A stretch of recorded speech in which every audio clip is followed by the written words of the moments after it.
दर्शन और प्रभात में सुबह दर्शन करने के बाद आप अपने गुरुजनों का ध्यान कीजिए, अपने इष्ट का ध्यान कीजिए और फिर आगे का कार्य प्रारंभ कीजिए। महाराज जी, आपका सारे कार्य मंगलमय होंगे, पूरा दिन आनंद से व्यतीत होंगे।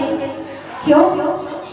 क्योंकि जो ऐसा नहीं करते वही जीवन में ठोकर खाते, जो गुरु के बताए नियम पर नहीं चलते वही गड्ढे में जाकर के गिरते हैं। क्यों? क्योंकि कहा महाराज जी, जो सही मार्ग पे चलते हैं उनके जीवन में अनेक कठिनाइयां आती हैं, समाज में अनेक ठोकरें मिलते हैं, लेकिन जो वे ठोकर खाकर के पीछे हट जाते हैं वह कभी मानव नहीं बन पाते हैं।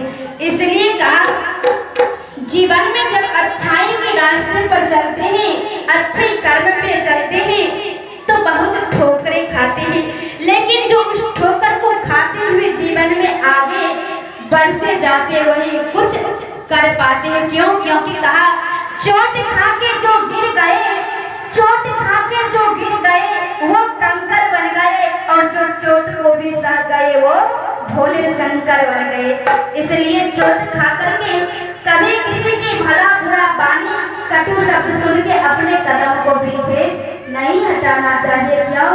क्योंकि कहते हैं कमजोर वो होते हैं जो टाल मटोल किया करते हैं, कमजोर वो होते हैं जो टाल मटोल किया करते हैं, उगने वाले तो पत्थर की सीना चीर के उगा करते हैं। और खास करके भक्तों को तो अधिक ठोकर लगते हैं कि नहीं महाराज?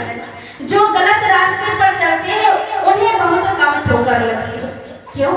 क्योंकि कहा आपको गलत रास्ते पर चलने के लिए सभी कोई सहयोग करेंगे, लेकिन सही मार्ग दिखाने के लिए कोई आपके जीवन में आएंगे।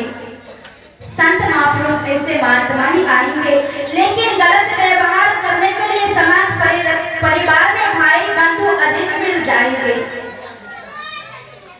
जो गलत रास्ते हम आपको दिखाते हैं, दारू पीना सिखा देते हैं, सिगरेट पीना सिखा देते हैं, खैनी खाना सिखा देते हैं, अपने पैकेट से रुपया देकर भी आदत लगा देते हैं, लेकिन ज्ञान की बातें कोई सिखाते हैं। इसलिए कहा बुरी संगतों से बचिए, अच्छे संगत धारण कीजिए। क्योंकि कहा आदत बुरी सुधार लो, बस हो गया भजन।